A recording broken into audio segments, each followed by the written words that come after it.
Welcome to the Platinum Pinfall. 1, 2, 3. Three quick stories about wrestling. It's Tuesday night. Let's just go ahead and jump into it. Real quick. Bam! What is that?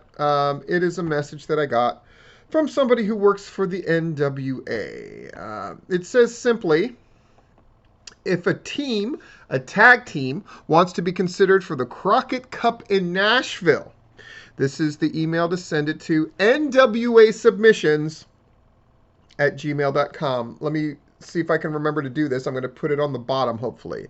nwasubmissions@gmail.com. If you are a tag team, an indie tag team, looking to get in that show, it is near the end of March. The Crockett Cup, of course, very traditional, back in the day show. It's absolutely cool. If you want to be a part of that show, email, get the info, get your tag team in there. nwasubmissions@gmail.com. Super cool opportunity. There are a lot of great tag teams, a number that I think should enter this bad boy.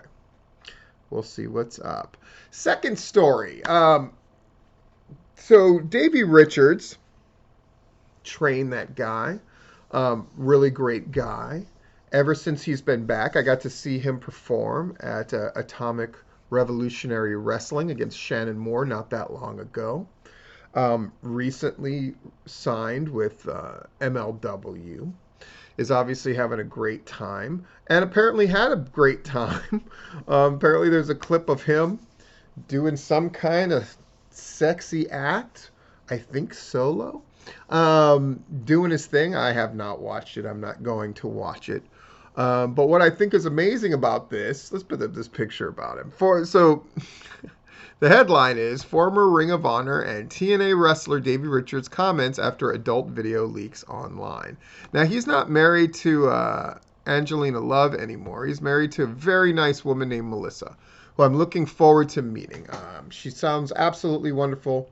And but what's interesting about this story to me is not that this video leaked and not that people were sharing it all over Twitter apparently, but his response, which was basically to laugh it off and go like, hey, it leaked. I made this video for my wife. It is what it is. No, I'm not going to pursue legal action if people want to watch it to get their rocks off. He uses the word wiener a bunch of times, which I think is hysterical, and basically just dealt with it by going like, it happened, laughing it off and just going, it is what it is.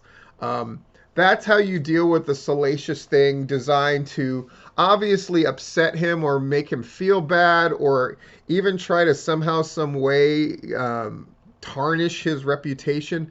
Is he was just upfront about it, blew it off like it was no big deal, and so that's exactly what it's going to end up being. And I think there's a lesson in there for a lot of people who get caught up in different kind of quote-unquote scandals, but at the very least sort of salacious stuff. So good for Davey. Really proud of that. I'm glad everything looks like it's going to be okay as far as that situation goes. Yeah. A different kind of story for sure. And then our last story. Whoop! Who is that? That's Shane McMahon. Apparently Shane McMahon has been a giant pain in the ass. So I'll put up one of the things. So a tenured member of the creative team told Ringside News that Shane McMahon tried to book the Rumble around himself and openly buried Jamie Noble, who was one of the other producers. Jamie Noble, by the way, I've never heard a bad word said about him as far as being a producer goes. And he's been doing it for a very long time. And I'll tell you when you know the WWE is in real trouble is when they get rid of Jamie Noble. That means they don't give a fuck anymore. All right. Anyway, it says Shane McMahon, who is also said to be confrontational and fighting with people who disagreed with him during the process. The Rumble planning as a whole caused morale problems. There will be constant changes, blah, blah, blah. Apparently, there was talk about Shane McMahon winning that thing before they shoehorned Brock Lesnar in to win it. And apparently a match that they were thinking of having was Shane McMahon against Bobby Lashley at WrestleMania. And having Shane McMahon as part of the Elimination Chamber. Luckily, none of that has happened. Having Shane McMahon as one of the final four I thought was bad enough. Having Shane McMahon there where he's not doing a stunt It seems utterly pointless. I think Shane McMahon is one of the most overblown, overrated performers in wrestling. The way that everybody, including wrestling people, have blown sunshine up that guy's ass has forced us to endure some of the worst things ever involving Shane McMahon. And it is disappointing to hear about him throwing his weight around and that kind of thing. And the chaos around Royal Rumble and all the rest of it. It's just really awful. It's really awful. And all of those things that involved Shane McMahon being put in prominent matches. And by the way, he's still supposed to be part of Elimination Chamber and WrestleMania. So we'll see what that shit ends up being. Yeesh. I shudder to think.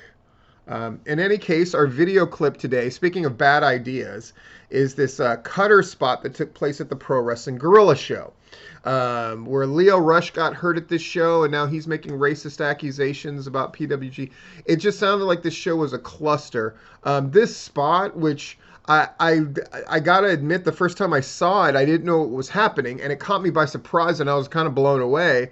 But then I just started thinking about how dumb this spot is. But anyway, you know I show you that good shit, so I'm going to show you that video at the end. This has been your Platinum Pinfall 1, 2, 3 for February 1st, 2022. Oh my God, a week and a day, and I'll be 50 years old. And if these guys keep doing spots like this one, they ain't going to get close to 50 years old. Thanks for joining us.